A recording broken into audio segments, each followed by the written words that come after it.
교회에 필요 없는 성도가 되겠습니다. 자, 이 시간 저는 창립 16주년 우리 예배를 앞두고 교회에 관한 말씀을 전하고자 합니다. 자, 우리가 교회로 모였지만 교회가 무엇인지 교회를 모르는 그런 성도들이 있는 것을 발견하게 됩니다. 교회가 무엇입니까? 자, 우리 12절을 볼까요? 12장 12절의 말씀 보시면 문맥을 통해서 쭉 보겠습니다. 12절에 몸은 하나인데 많은 지체가 있고 한 몸에 지체는 많아도 모두 한 몸인 것처럼 그리스도께서도 그러하시니라. 그리스도의 몸된 교회를 말씀하시는데 이걸 지역교회로 말씀을 드리고자 합니다. 교회가 무엇인지 쉽게 설명하는 말씀이 이 말씀이죠. 교회는 마치 몸과 같이 여러 지체들로 구성되어 있다라는 것입니다. 그리고 몸이 여러 지체들로 구성되어 있지만 한 몸인 것처럼 교회도 그러하다는 것이죠. 교회에 여러 성도들이 있지만 교회는 하나의 몸처럼 하나 되어야 한다는 것이죠. 그리고 몸에 여러 지체가 있는 것처럼 교회에 여러 지체가 있는데 하나인 것처럼 하나여야 되고, 또 우리는 혼자서는 신앙생활할 수 없다는 것도 알게 됩니다. 그래서 주님께서는 구원받은 성도를 교회로 인도하시는 분이십니다. 18절을 보시면 그러나 이제 하나님께서는 친히 원하시는 대로 지체들 각각을 몸 안에 두셨느니라 말씀하고 있습니다. 하나님께서는 구원받은 성도를 교회 안에 넣으십니다. 교회로 인도하십니다. 요한복음 10장 16절에서도 나에게 이 양우리에 들지 아니한 다른 양들이 있어 내가 그들도 데려와야 하리니 그들도 나의 음성을 듣게 되리라. 주님께서는 양을 양우리에 넣기를 원하십니다. 양우리는 구원받은 성도들의 모임입니다. 교회입니다. 그렇다면 교회에 속하게 된 성도는 이렇게 고백해야 됩니다. 나를 이 교회에 인도하신 분은 주님이시다라고 말입니다.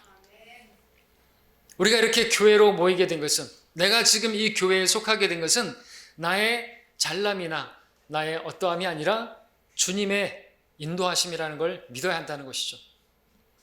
하나님께서 우리 각 사람을 너무나 잘 아시는 분이십니다. 나보다 나를 더 잘 아시는 분이십니다. 그래서 나를 교회로 인도하신 것입니다. 나 혼자로서는 주님을 섬길 수 없기 때문에.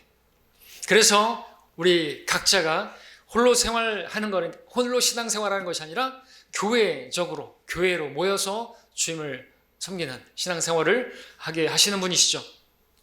교회는 주님의 피로 사신 유일한 모임입니다. 때문에 성도가 교회로 모여서 교회 안에서 주님을 섬기는 것은 하나님의 직접적인 뜻인 것입니다. 자, 14절부터 17절까지를 보겠습니다.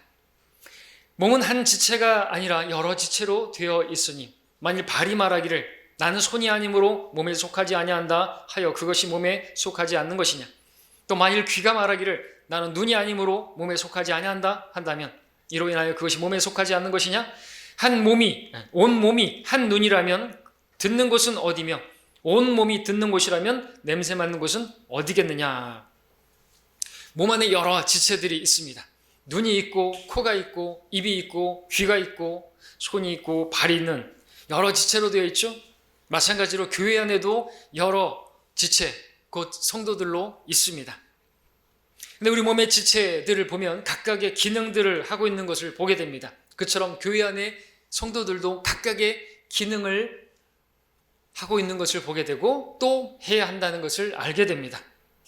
예, 그래서 교회 안에 어떤 성도는 발의 역할을 하는 성도가 있는가 하면 어떤 성도는 입의 역할을 하는 성도가 있고 코의 역할을 하는 성도가 있고 귀의 역할을 하는 성도가 있고 눈의 역할을 하는 성도도 있는 것이죠. 다시 말해서 어떤 성도는 하나님 말씀을 전하는 그런 역할을 하기도 하고, 어떤 성도는 찬양을 인도하는 역할을 하기도 하고, 어떤 성도들은 찬양을 부르는 역할을 하기도 하고, 어떤 성도들은 음식을 장만하는 그런 일을 하기도 하고, 어떤 성도는 여러 가지 봉사와, 어떤 성도들은 또 아이들을 가르치고 권면하고 구제하고 봉사하고 또 기도하고 하는 이런 일들을 하고 있습니다. 물론 중복되는 일들을 할 수 있지만 요점은 모든 성도들이 각자 자신의 역할들이 있다라는 것이죠. 그러므로 우리가 알 것은 모든 성도들에게 각각의 해야 할 역할들이 있기 때문에 교회 안의 성도들 모든 사람들은 다 교회에 필요한 사람들이다라는 것입니다. 하나님께서 우리를 교회로 부르신 것은, 교회에 넣으신 것은 내가 교회를 필요로 하기도 하지만 내가 이 교회에 반드시 필요하기 때문에 나를 이곳으로 넣어주신 것입니다. 근데 이 사실을 모르게 되면 어떻게 되는 것입니까? 어떤 성도는 자기 스스로 말하기를 나는 이 교회에 필요 없다라는 생각을 한다라는 것이죠. 15절 16절을 보시면 만일 발이 말하기를 나는 손이 아니므로 몸에 속하지 아니한다 하여 그것이 몸에 속하지 않는 것이냐? 또 만일 귀가 말하기를 나는 눈이 아니므로 몸에 속하지 아니한다 한다면 이로 인하여 그것이 몸에 속하지 않는 것이냐? 자기 스스로가 생각하기를 나는 이 교회에 필요 없는 존재라고 생각한다는 것이죠. 저 형제는 이런저런 정말 드러나는 그런 은사가 있어서 잘 섬기는 것 같은데 나에게는 그렇게 드러난 은사가 없는 것 같고 그래서 나는 이 교회에 필요 없는 것 같다라는 생각을 한다라는 것입니다. 그러나 이런 생각은 틀린 생각인 것이죠. 교회 안의 모든 성도들은 필요 없는 성도가 없는 것입니다. 그 이유는 하나님께서 교회 지체들 한 사람 한 사람을 친히 원하셔서 인도하셨기 때문에 그렇습니다. 우리 몸에 필요 없는 지체가 있는가요? 우리 몸에 말입니다. 없습니다. 맹장도 필요한 것이고요. 어느 것 하나 필요 없는 것이 없다고 의사들도 이야기합니다. 그러므로 내 자신이 이 교회에 필요 없다라고 스스로 생각할 때 그것은 착각이고 그것은 하나님 말씀과 다르다는 것을 믿어야 되는 것입니다. 여러분 모두는 이 교회에 필요한 사람들이고 여러분이 있기 때문에 이 교회가 있는 것입니다. 내가 필요 없다라고 생각하면 그 순간부터 이 교회는 없는 것이죠. 자, 그런데 또 어떤 사람들은 이 반대로 생각한다는 것이죠.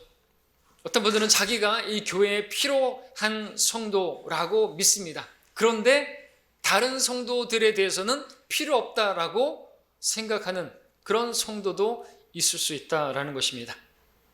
그러나 하나님께서는 21절에서 말씀하고 계시죠. 오늘 본문입니다. 눈이 손에게 나는 내가 필요 없다 하거나 또 머리가 발에게 나는 내가 필요 없다고 말할 수 없느니라 그랬습니다. 필요 없다고 말할 수 없어요. 교회 안의 성도들은. 근데 그렇게 말하는 사람이 누구죠? 자기가 높은 위치에 있다고 생각하는 것이죠. 그래서 누가 누구에게 말하는 것이에요?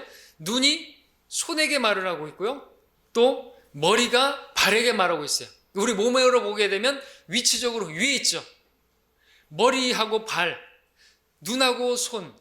그러니까 눈이 손보다는 위에 있고 발보다는 머리가 위에 있으니까 이런 생각을 가지는 사람이 누구죠? 자기가 높아져 있는 것이에요. 주제 넘은 사람들이라는 것이죠. 그런 성도는 다른 성도들을 업신여기고 저런 성도는 필요 없다고 그렇게 말하는 사람들은 자기가 무엇이나 되는 줄로 서 있는 줄로 생각하는 사람인 것입니다. 그러면 안 되는 것이죠. 머리가 필요한 것처럼 발도 필요한 것입니다. 발이 없으면 몸이 어떻게 서 있을 수 있나요? 눈만 있으면 어떻게 해요? 손이 없으면 어떻게 해요? 다 잘 판단만 하면 어떻게 해요? 눈으로 잘 판단해요. 이런 거 저 다 판단만 하면 뭐 할 거예요? 손이 없으면 일을 어떻게 하냐죠. 교회가 너무 지저분한 것 같아. 이러고 잘 판단하면 뭐합니까? 손이 가서 치우지 않는다면 더러운 것이죠. 그리고 지체를 이렇게 업신여기는 일은 그리스도의 심판석 앞에서 해명해야 할 일인 것이죠. 그런데 너는 어찌하여 내 형제를 판단하느냐? 어찌하여 내 형제를 업신여기느냐? 우리 모두가 그리스도의 심판석 앞에 서리라. 그리고 우리가 주님 앞에 그것에 관해서 내가 왜 그렇게 했는지 설명해야 된다고 로마서 14장에서는 말씀하고 있습니다. 기억하십시오. 지체를 업신여기는 것은, 필요 없다고 여기는 것은 하나님의 말씀과 다른 것이고 그건 내가 그리스도의 심판석에서 주님 앞에 이실직고 해야 하는 그런 내용인 것입니다. 자, 22절을 보겠습니다. 내가 필요 없다고 생각하는 그런 지체가 있습니까? 근데 주님께서는 그 지체가 더 요긴하다고 말씀하시는 거죠. 22절에서 뿐만 아니라 몸에 더 약하게 보이는 지체들이 오히려 더 요긴하고 라고 그랬습니다. 더 약하게 보이는 지체. 그렇게 보일 뿐이지 근데 하나님께서는 약한 자를 사용하시잖아요. 정말 우리가 볼 때는 약하게 보이는 지체인데 그 약한 성도를 통해서 하나님이 일하시는 것을 볼 때 참 하나님께서는 강하신 분이시구나. 참 불가능이 없으신 분이시구나. 그렇죠? 어떻게 저런 약함 가운데서도 저런 강함을 보이고 또 그런 가운데서 아름다운 찬양으로 또 아름다운 간증으로 하나님께 영광 돌릴 때 강하게 보이는 어떤 성도가 그렇게 하는 것보다 더 은혜가 되고 도전이 되지 않습니까? 나는 강하다고 하면서 저 약한 지체보다도 못한 그런 모습을 보일 때 우리는 정말 겸손해지지 않을 수가 없습니다. 또 여기 약하게 보이는 지체들 어떻게 말할 수 있습니까? 이제 막 거듭난 그러한 성도라든지 또는 너무나 약해서 자꾸만 육신에 넘어지는 그런 지체들에도 해당할 수가 있죠.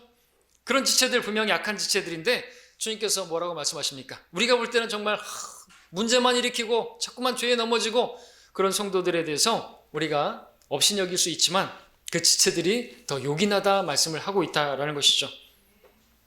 우리 눈에는 약하게 보이는데 자꾸만 문제만 일으키는 그런 성도라고 여겨지는데 주님께서는 그 지체가 더 요긴하다 말씀을 하고 있는 것입니다. 어떤 면에서 그럴 수 있을까요? 자, 그렇게 보이는 지체도 그냥 그렇게 어떤 육신의 약함 이런 것보다도 정말 죄에 넘어지는 그런 지체를 할지라도 그런 지체가 교회 안에 있음으로 인해서 또 주님께서 하실 일 있지 않습니까? 어떤 것이죠? 예, 다른 지체들이 그 성도로 인해서 성령의 열매를 맺을 수 있지 않습니까? 수요일날 말씀드렸던 것처럼 온유라는 것도 어떻습니까? 예, 나를 공격하고 나를 힘들게 해도 거기서 내가 흘려보낼 수 있고 또 그렇게 품어줄 수 있고 잘 대할 수 있고 친절하게 대할 수 있고 오래 참아줄 수 있고 선하게 대할 수 있고 이런 성령의 열매를 맺게 하니 얼마나 감사하고 얼마나 요긴한 지체입니까? 교회 안에 다 천사들만 있으면 과연 성령의 열매는 어떻게 맺을 수가 있겠습니까? 어떻게 온유라는 열매가 맺어질 수 있고 오래 참음이나 친절이나 또 그런 믿음이 형성될 수가 있겠습니까? 물론 될 수 있겠지만 정말 요긴하게 교회 안에서 그런 열매들을 우리에게 주시는 것이죠. 같이 함께하면서 부대끼면서 하나님께서 우리를 그리스도인으로 그렇게 정말 성숙한 그리스도인으로 세워주시는 것이죠. 그러니까 얼마나 요긴한 것입니까? 우리 육신의 눈으로 그래서 지체를 볼 것이 아니라 우리 주님의 말씀을 통해서 이 지체들을 바라봐야 하는 것이죠. 주님께서는 그 지체가 더 필요하고 더 요긴하다고 말씀하셨다면 우리도 아멘하고 그러한 지체를 주신 주님께 감사하고 그러한 지체들 통해서 또 나에게 맺게 하실 그 열매를 맺으면 되는 것이에요. 자, 24절 보겠습니다. 우리 아름다운 지체들은 요구할 것이 없느니라. 오직 하나님께서는 그 몸을 고르게 하사 부족한 지체에게 더 많은 존귀를 주셨으니라고 말하고 있습니다. 자, 우리 눈에 그 지체가 참 연약해 보이지만 주님께서는 그 지체에게, 그 약하게 보이는 지체에게 오히려 더 많은 존귀를 주셨다고 말씀하십니다. 정말 우리 눈으로 보기에는 연약한 지체들이 있습니다. 그러나 그 지체들이 변화되어서 회복된 간증을 하게 된다면, 그리고 그렇게 서게 된다면, 변화된 모습을 보이게 된다면 정말 교회에 귀한 영향을 끼치는 그런 일이 있지 않습니까? 그러니까 우리는 22절의 말씀을 잘 기억해야 하는 것입니다. 연약한 지체가 더 요긴하고 더 필요하다. 그리고 또 주님께서는 실제로 어떤 죄에 넘어지는 그러한 지체들 뿐만 아니라 정말 약한 지체, 육신적으로 몸이 건강하지 못한 지체라 할지라도, 어린 지체라 할지라도, 나이가 많은 그러한 성도님이라 할지라도 더 귀하게 하나님께서 보시고 또 그 지체들을 바라보면서 또 우리가 관심을 가지고 기도하고 그럴 수 있다면 그러한 지체들은 정말 요긴한 것이죠. 우리 각자가 볼 때도 그렇지 않습니까? 그렇습니다. 그러므로 이 말씀을 기억하시면서 여러분 주위에 그런 약하게 보이는 지체 또는 육신적으로 좀 그런 지체라 할지라도 귀하게 여기시기를 바랍니다. 자, 이제 보다 중요한 말씀을 보겠습니다. 25절, 26절입니다. 자, 그렇게 하신 이유가 무엇입니까? 이는 몸 안에 분열이 없게 하실 뿐만 아니라 지체들이 서로에게 동일한 관심을 가지게 함이라. 만일 한 지체가 고통을 받으면 모든 지체가 그와 함께 고통을 받으며 만일 한 지체가 영광을 얻으면 모든 지체가 함께 기뻐하느니라 말씀하고 있습니다. 자, 이 말씀에서 교회의 가장 큰 문제가 무엇인지 또 가장 큰 목표가 무엇이 되어야 하는지를 보고 있습니다. 교회의 가장 큰 문제가 무엇일까요? 그것은 분열입니다. 분열이 없게 하시는 분이 우리 주님이십니다. 분열하지 않기를 바라시는 분이 주님이신 것이죠. 또 주님께서 원하시는 것은 무엇인 것인가? 25절 하반절에서 지체들이 서로에게 동일한 관심을 갖기를 바라는 것입니다. 근데 분열이 되게 되면 어떻게 관심을 가질 수가 있나요? 그러니까 분열되면 안 되겠죠? 분열되는 것이 하나님 뜻이 아니라 주님께서는 서로 관심을 가지고, 관심을 가지려면 절대로 분열이 아니라 하나가 되어야 되겠죠. 하나됨에 대한 말씀입니다. 주님께서 원하시는 건 교회가 하나 되는 것입니다. 얼마나 좋고 얼마나 기쁜가, 형제들이 하나 되는 것이 얼마나 좋을까요? 하나님께서는 이만큼 좋다고 말씀하실 거예요. 그래서 한 지체가 고통을 받게 되면 다른 지체들이 함께 고통을 느끼고, 한 지체가 영광을 얻으면 마치 내 일처럼 기뻐하고 함께 또 울고, 그런 우리 교회가 되기를 주님께서 바라시는 것이죠. 근데 교회 안에 분열이 있게 되면, 지체들 안에 불화가 있게 되면 어떻게 됩니까? 너는 너고 나는 나가 되는 거죠. 정말 사랑하는 님인데 남이 돼버리는 것이죠. 나눠지게 되는 것입니다. 그렇게 되면 서로의 고통을 알 바가 없죠. 서로의 기쁨도 함께 할 수가 없게 되죠. 병으로 말한다면 이것은 문득병에 걸린 것입니다. 문득병이 어떤 병이죠? 느낌을 잃어버린 병이죠. 그래서 지체가 떨어져 나가도 아무런 고통을 느끼지 못하는 아주 무서운 병이죠. 교회 안에 이런 영적인 문둥병이 있다면 어떻게 되겠습니까? 다른 지체가 고통을 느끼는데 내 옆에 지체가 그러한데 나는 전혀 그걸 느끼지 못해요. 다른 지체가 기뻐하는데 내가 그것이 기쁨이 안 돼요.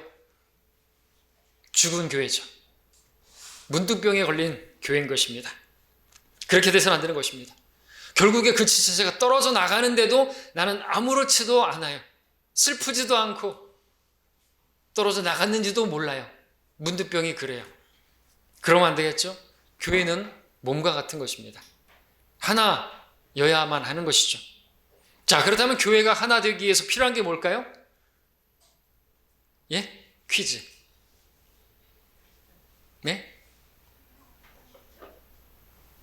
문맥을 통해서 제가 질문을 드리는 이유는 아시죠? 함께 가시자고요.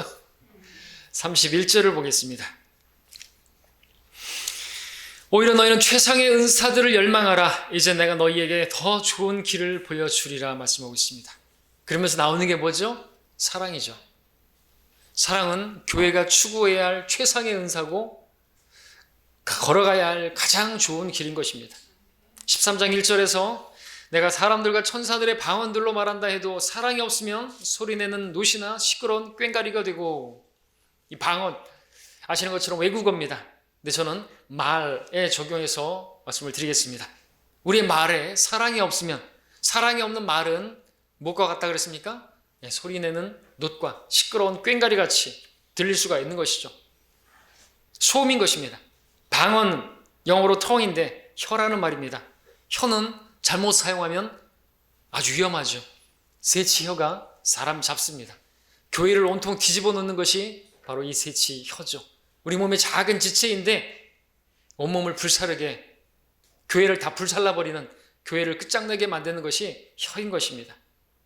혀는 불이요 죄악의 세상이라. 그처럼 혀는 우리 지체들 가운데 있으면서 온몸을 더럽히며 또 일생을 불태우나니 곧 지옥의 불에서 태우느니라. 입을 잘못 놀리면 어떤 사람들이 지옥에 갈 수도 있어요. 우리가 정말로 지옥에 나 가버려라 그러면 진짜 저 사람은 지옥 갈 수밖에 없어요. 그렇죠? 그렇게 막 저주하는 것이 아니라 우리는 그 가운데서도 오래 참고 온유하게 대하면서 복음을 전해야지, 막 이 자식아 지옥 가버려라 이렇게 하면은 안 된다니까요. 내가 지옥에서 그를 불타게 만들 수가 있어요.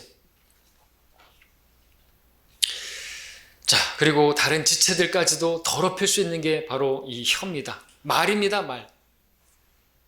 우리는 어떤 형제의 어떤 점이 잘못인지 판단하고 말할 수 있습니다. 근데 그 형제의 연약함을 모른 채 말을 할 수가 있습니다. 그 형제가 그렇게 잘못하고 있고 나처럼 하지 못한다고 할 때 그 형제의 약함이 있을 수가 있잖아요. 어떤 아픔이 있을 수가 있지 않습니까? 그래서 그런 모습을 보일 때가 있지 않습니까? 그걸 볼 수 없는 사람은 누구죠? 사랑이 없으니까 보이지 않는 것입니다. 사랑하면 보이는 것이죠. 그 연약함이 보이고 보이지 않는다 할지라도 어떤 이유가 있을 것이다 라고 생각할 것이죠. 사실 그 형제는 어떤 일 때문에 지금 힘든 중에 있는데 그런 것을 생각하지 못하고 단지 옳고 그름만 가지고 말하는 경우에 오히려 그 형제에게 상처를 줄 수가 있습니다. 내가 하는 그 모든 말들이 맞는 말이에요. 성경적으로 옳은 말이에요. 잘 판단해서 말하는 것입니다. 그런데 내 말에 사랑이 없이 말하지면 맞는 말인데 그런 말들은 내가 많이 들었는데 유비했던 말처럼 너희들은 형편없는 위로자다. 오히려 그 형제를 상처 입히고 실족해 할 수가 있는 것이죠. 사랑 없이 하는 말은 아무런 능력도 없고 아무런 열매도 기대할 수가 없는 것입니다. 성경은 우리 그럴 때 우리에게 오히려 뭐라고 말씀하십니까? 무엇보다 뜨겁게 사랑하라. 이는 사랑이 허다한 죄들을 덮기 때문이라 그랬습니다. 어떤 형제가 나에게 잘못했다 할지라도 그를 사랑하면 그런 자잘못들은 다 덮을 수가 있어야 한다고 말하고 있습니다. 그럴 때 교회가 하나가 될 수가 있는 것이죠. 잘못하지 않는 성도가 어디 있어요? 여러분이 지금 잘한다 할지라도 여러분 내일 잘못할 수도 있고요. 다음 주에는 또 잘못된 모습을 보일 수 있고요. 그럴 수 있습니다. 사랑은 근데 그 모든 잘못들을 다 덮어버릴 수가 있는 것이죠. 마치 사랑은 누군가가 나에게 돌을 던졌어도 그 돌을 다 삼켜버리는, 그죠? 다 덮어버리는 그런 능력이 있는 것입니다. 전혀 상처를 받지 않을 수 있는 그것이 사랑인 것이죠. 그리고 그 형제가 나한테 그런다 할지라도 내가 그거를 받아들일 수 있어야 돼요. 연약함을 내가 담당해야 되는 것이죠. 나도 연약했을 때가 있었고 내가 연약했을 때 다른 성도들도 그 연약함을 담당해서 내가 있는 거 아닙니까? 그러므로 우리 강한 자들이 마땅히 연약한 자들의 약함을 담당하고 우리 자신을 기쁘게 하지 말아야 할 것이라 우리 각 사람은 선을 위하여 자기 이웃을 기쁘게 하고 세워주자. 이 사랑이죠. 사랑은 세워주느니라. 지식은 교만하게 한다고 했습니다. 우리의 말에 사랑이 필요합니다. 2절 볼까요? 13장 2절에 내가 예언의 은사가 있어 모든 신비와 모든 지식을 알고 또 산을 옮길 만한 믿음, 모든 믿음이 있다 해도 사랑이 없으면 나는 아무것도 아니요. 자, 내가 어떤 사람인지 그걸 붙들고 있으면 시험에 들겠죠. 여기 내가 아는 사도 바울을 말하는데 바울은 정말 대단한 사람이었습니다. 예언의 은사가 있었어요. 지금은 예언의 은사는 하나님의 말씀을 강론하는 것이에요. 하나님의 말씀이 다 기록되어 있기 때문에 또 예언할 수 있는 게 없어요. 성경은 예언의 책이고 계시록이 예언의 말씀으로 끝나기 때문에 다른 예언을 한다 그러면 안 되는 것이죠. 교회 안에서 하나님의 말씀으로 말하면 예언하는 것입니다. 어떤 사람에게 우리가 복음을 전하면 그 예언하는 것이죠. 예수님 믿으면 하늘나라 가십니다. 예언하는 것이죠. 믿지 않으면 지옥에 가십니다. 확률은 100% 예언이죠. 바울은 모든 신비를 알고 있었습니다. 성경에는 7신비, 또 그 더 많은 신비도 있습니다만 그런 것들에 대해서 잘 강론할 수 있고 모든 지식이 있다 할지라도 바울은 세대주의, 하나님의 경륜에 대해서 누구보다 잘 강론할 수 있는 그런 지식을 가지고 있었습니다. 게다가 믿음도 대단했죠. 산을 옮길 만한 믿음. 우리는 과속 방지턱도 넘지 못하는 믿음이 있을 수도 있는데 산을 옮기는 믿음이죠. 어떤 장애물도 장애물이 아닌 것이. 그런데 뭐 할 것이에요? 사랑이 없으면 nothing이다. 그죠? 아무것도 아니래요. 근데 지금 이걸 돌려가게 하고 있는 것이죠. 이들이 누구라고요? 고린도 교회 성도들이에요. 이들의 문제는 주님께서 원하시는 최상의 은사, 더 좋은 길, 사랑은 추구하지 않고 오직 영적 은사들을 사모했습니다. 그 은사들만 추구하다 보니까 성경의 신비, 모든 어떤 믿음도 있고 다 있는데 그런 것들을 추구하니까 그런 건 많이 있게 되었어요. 지식에 있어서 부유했고 또 재림에 대한 소망도 있다고 말하고 있습니다. 문제는 사랑이 없습니다. 그러다 보니까 삶이 영 꽝이었어요. 시기하고 미워하고 분열하고 다투고 경쟁하고 문제가 크죠. 끊임없이 영적인 것을 추구하는 것 같긴 한데 믿음도 있고 소망도 있는데 생활은 영 아니었다 이거죠. 이들은 은사들 많았어요. 받은 은사들이 많았습니다. 근데 그것을 어떻게 사용했습니까? 자기를 드러내는 데 사용했습니다. 근데 은사를 주신 목적이 뭐죠? 12장 7절로 가서 보시면, 그러나 각 사람에게 성령의 나타나심을 주신 것은 곧 은사인데 함께 유익을 얻게 하렵니다. 함께 유익을 얻게 하렵니다. 나의 유익이 아니라 다른 사람의 유익을 위해서, 그죠? 함께 유익을 얻게 하려 함이라. 은사는 교회를 세우라고 주신 것입니다. 지체들을 세우는데 사용하라고 주신 것이 은사죠. 여러분이 주님으로부터 받은 것이 있습니까? 받은 것 가운데서 주님께서 주시지 않은 것이 있습니까? 우리에게 어떤 믿음이 있고 또 말씀이 있고 또 이해가 있고 깨달음이 있고, 그러한 것들이 있다고 한다면 그럼 모든 것들은 다 지체들을 위해서 사용해야 한다고 말씀하고 있습니다. 교회의 유익을 위해서, 교회를 세우기 위해서 그것들을 사용해야 한다고, 그럴 목적으로 주셨다고 말씀하고 있는 것이죠. 함께 유익을 얻기, 나의 유익을 구하지 아니하고. 그래서 그러기 위해서 필요한 게 뭐죠? 사랑인 것입니다. 사랑은 자기의 유익을 구하지 않는 것이기 때문에, 자기 유익을 구하고 자기만 높아지려고 하고 자기만 드러내려고 하면 그것은 사랑이 없기 때문인 것입니다. 3절 보겠습니다. 13장 3절. 또 내가 모든 소유를 주어 가난한 사람을 먹이고 내 몸을 불사르게 내어준다 해도 사랑이 없으면 내게 아무 유익이 없느니라. 가난한 성도를 돕고 내 몸까지 불사르게 내어주고, 근데 이건 사랑이 아니고도 할 수 있다고 말하는 것이죠.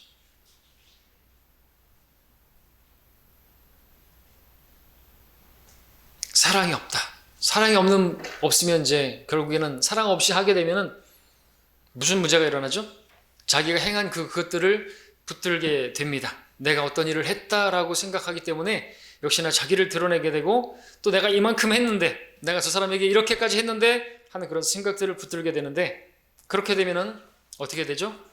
감사나 대가를 바라게 되고 인정을 바라게 되고, 그 사람도 나에게 행한 대로, 내가 행한 대로 그도 나에게 해주길 바라고.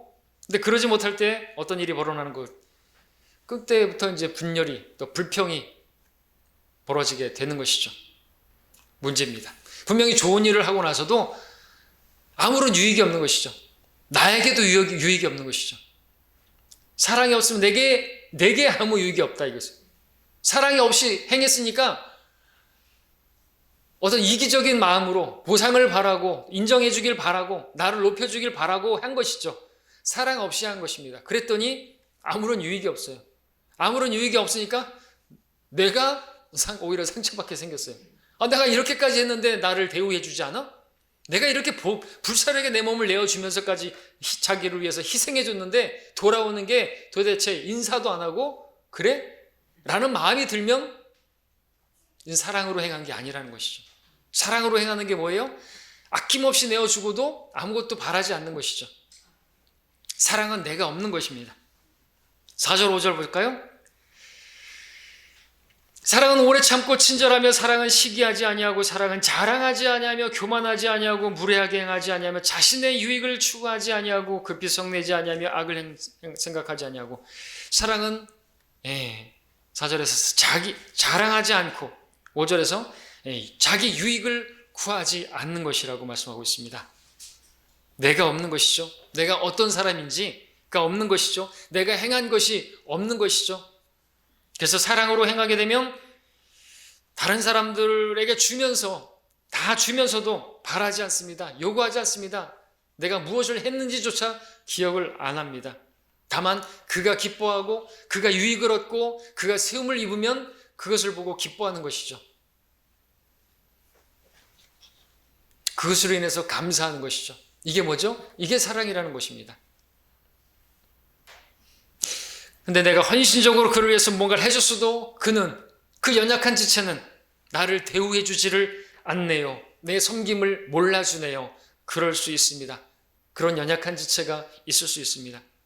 그러나 그렇더라도 우리가 영적이라고 한다면, 우리가 사랑이 있다면 우리는 그럼에도 그 일을 계속 할 수 있어야 하고 해야만 합니다.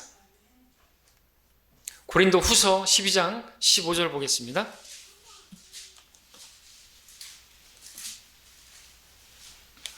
고린도후서 12장 15절을 보시면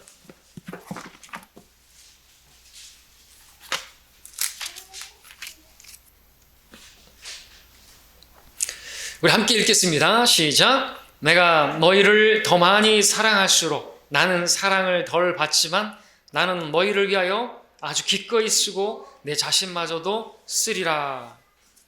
이게 사랑입니다. 사도 바울은 몸을 불사르게 자기를 내어주고 희생을 했지만 돌아오는 것은 오히려 뭐가 있었어요? 험담이고 비방이고 사도됨에 대해서 인정하지 않고 그런 것이었어요. 말은 참 형편없고 뭐 편지는 무게가 있는데 뭐 그러면서 뒤에서 그랬단 말이죠. 근데 바울은 그런 거 전혀 신경 쓰지 않겠다는 것이죠. 그럼에도 나는 아주 기꺼이 쓰고 나를 내 자신마저 다 쓰겠다 이렇게 말하는 거죠. 이게 뭐죠? 사랑으로 행하고 있는 것입니다. 교회를 세우기 위해서 바울은 하나님께서 세우신 그 교회가 세워짐을 입을 수만 있다면 자신은 어떤 대접을 받아도 개의치 않겠다는 것이에요. 이게 사랑으로 행하는 것입니다. 사도 바울은 너희는 모두 나를 따르는 자가 되라고 말했습니다. 그가 고린도전서 16장에서는 모든 일을 사랑으로 행하라고 말씀했습니다. 우리가 모든 일을 할 때 사랑으로 행하면 그것은 바울을 따르는 것이고 그것은 곧 그리스도를 따르는 것이 됩니다. 우리 주님께서 어떻게 하셨죠? 사랑으로 우리의 연약함을 다 받으셨습니다. 그 연약함 때문에 지은 그 모든 죄들을 다 짊어지셨습니다. 주님께서 이제 우리에게도 원하시는 것이 그것이에요. 너희도 그렇게 하라고.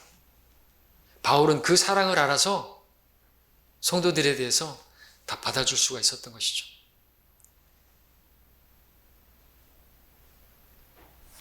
자, 그 사랑이 없으면 교회를 위할 수가 없어요. 그 사랑이 없으면 나의 유익만을 구해요. 그 사랑이 없으면 절대로 주님의 제자가 될 수가 없습니다. 주님께서 뭘 말씀하셨습니까?